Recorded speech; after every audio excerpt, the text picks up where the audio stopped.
I hated the CAGED system. I thought it was just a way for guitar teachers to slow you down so that you would keep taking lessons. I hated it with a passion until I was confronted to this. This thing right here, the real book.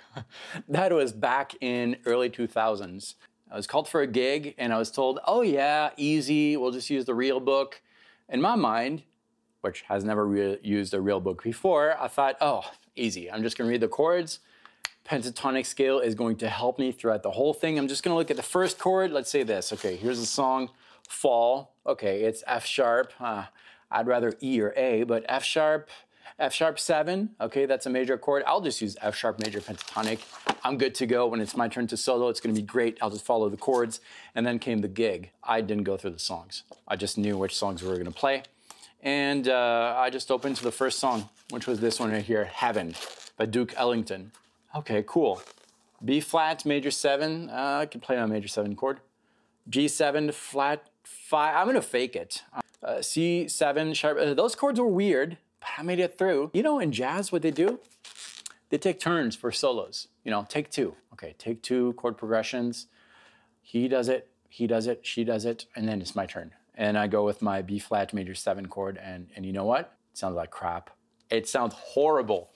The pentatonic scale didn't save me that day. It was the worst gig I ever did. People didn't really care.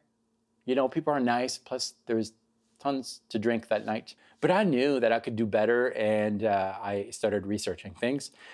And that's where I discovered that my approach to guitar soloing was kind of like a painter who has one color, the blue color, and here's my painting, and here's my paint, and then I'll paint the whole thing throughout. I didn't look at the details. So I decided to change that. Instead of looking at the full song and just use my pentatonic scale throughout, I'm gonna take a more detailed approach and I'm gonna look at the different chords. And I realized that these chords don't always follow the same chord progression. Sometimes they do, but sometimes they don't. And when they don't, that's where I really have to look at the details. I remembered my teacher growing up, guitar teacher, telling me, you know, the CAGED system is a way to organize your thoughts and your fretboard knowledge so that instead of seeing this whole fretboard with a big scale, you'll see narrow areas of the positions, and these positions are all going to correspond to chord types and chord shapes.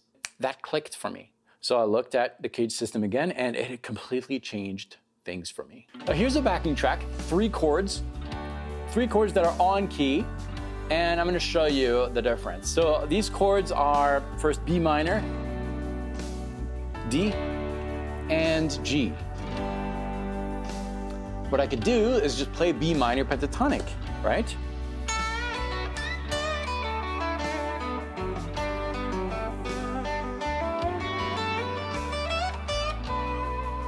And we all do that. I just looked at the first chord, B minor, and just went with the corresponding pentatonic scale. Minor chord, minor pentatonic, B minor pentatonic. It should work great. That's how I approached my jazz gig back in the early 2000s.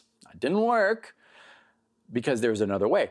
Instead of doing that, I could look at the details, the chords. The 3 chords here, the first one is a B minor chord, the D major, and G major. Now I could use different positions, but those are the positions I'm gonna use. When I'm playing these chords, I'm playing a series of notes that are extracted from the scale from which the chords are built. So instead of bringing everything to a B minor, I could pick single notes, individual notes from these chord progressions and see what happens. Okay, let's see what happens. I'm gonna start for my first chord. Here it is.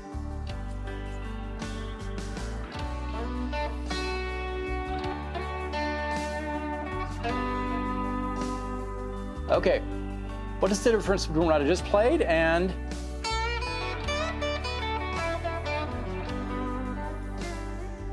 less notes? But also, what do you remember best? First one. I'll see if I can sing it. I think I can. Or something like da da da ba da dum. Much more melodic, right? And that's really important when you're playing, especially when you're playing in front of an audience, See, the audience's mind doesn't go as fast as yours. You know what you're gonna play, you're accustomed to the guitar, you know the licks and all that. The audience doesn't. And the audience is going to remember simple things, simple melodic things. Now that doesn't mean that your whole solo should do that. However, if you do simple things, the audience is really gonna pay attention to what you have to say. And once the audience pays attention, that's when you can throw all the interesting stuff that you spent years developing, right?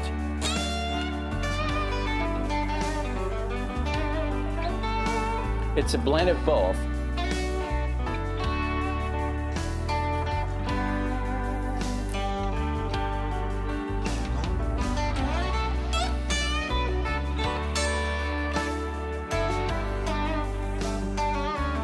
Real quick, the guitar I'm using today is a donor guitar. It's one of their jazz models. I'm gonna leave the link in the description of this video.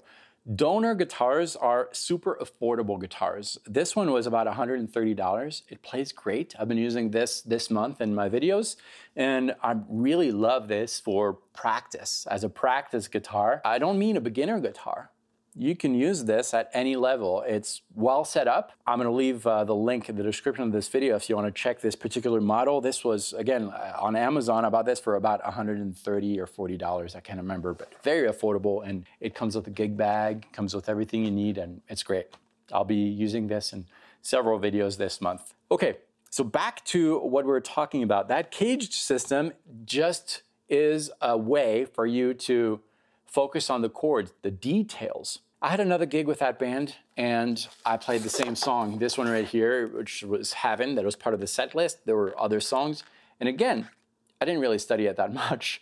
I did look at the chords a little bit just to get used to those chord progressions and the shapes of those chords, but I didn't prepare any solos. I wanted to keep it fresh and pure, and I really wanted to test my theory. Would the caged system help me accomplish this? And it did. I'm gonna try to improvise over this chord progression without having you hear the chord progression. And then I will play the chords. Let's see what happens.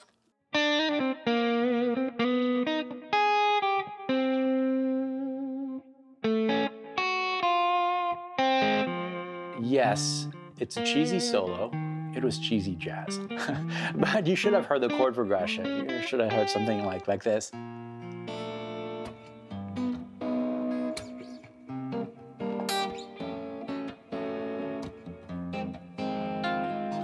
And so forth. Click right here if you'd like to go a little further with the cage system, and if you are ready for a challenge, well, I have a guitar challenge right here. It's also free.